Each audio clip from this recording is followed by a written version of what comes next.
လူတယောက်ကိုအသက်ထက်ပိုပြီးချစ်ပူးပါသလားနှစ်ပေါင်းများစွာကွာဝေးသွားခဲ့ရင်တောင်အဲ့ဒီအချစ်ကမပြောင်းလဲပဲတည်ရှိနေနိုင်ပါမလားဒီနေ့မှာတော့ကမ္ဘာတဝန်းကရုပ်ရှင်ချစ်သူတွေရဲ့မျက်ရည်ကိုချွေယူခဲ့ပြီးအကောင်းဆုံးအချစ်ရုပ်ရှင်ကားတွေထဲကတကားအဖြစ်သတ်မှတ်ခံထားရတဲ့ The Notebook အကြောင်းကိုပြောပြပေးသွားမှာပါဒီဇာတ်ကားဟာ Nicholas Sparks ရဲ့နာမည်ကြီးဝတ္ထုကိုအခြေခံပြီးရိုက်ကူးထားတာဖြစ်ပါတယ်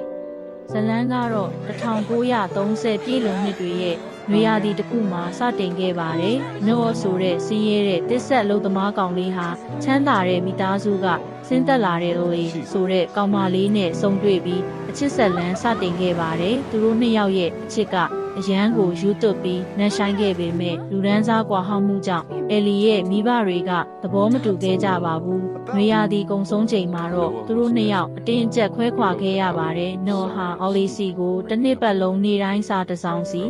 စုပေါင်းစာဆောင်365ဆောင်ရေးသားခဲ့ပေမဲ့အဲလီအမေကဖျောက်ထားခဲ့တဲ့အတွက်အဲလီတစ်စောင်မှမဖတ်ခဲ့ရပါဘူး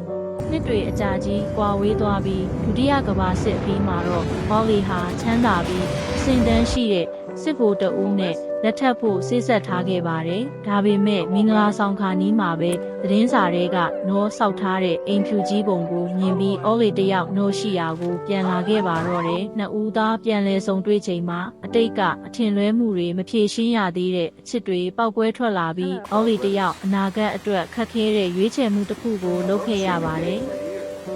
တကယ်တော့ဒီဇလန်တစ်ခုလုံးဟာအဲဆိုင်မှာယောဂခံစားနေရတဲ့တက်ကြီးရွယ်အိုအောင်လေးကိုအဖိုးအိုနော်ကသူတို့ရဲ့အချစ်မှတ်တမ်းစာအုပ်ဇနုတ်ပေါ်ကိုပြန်လဲဖက်ပြနေတာဖြစ်ပါတယ်။မှတ်ဉဏ်တွေဘလောက်ပဲပျောက်ဆုံးပါစေစစ်မှန်တဲ့အချစ်ကနှလုံးသားထဲမှာကြံ့ရင်နေတတ်တယ်ဆိုတာကိုပြသသွားတာပါ။တင်ကောဒီဇက်ကားကိုကြည့်ပြီးပြီလားကြည့်ပြီးရင်ဘယ်နှစ်ခေါက်တောင်ငိုခဲ့ရလဲဆိုတာကွန်မန့်မှာပြောခဲ့ပေးပါဦး။ဗီဒီယိုလေးကိုသဘောကျရင် like နဲ့ follow လုပ်ပေးဖို့မမေ့ပါနဲ့ဦးနော်။အားလုံးပဲအချစ်စစ်နဲ့ဆုံတွေ့နိုင်ကြပါစေ။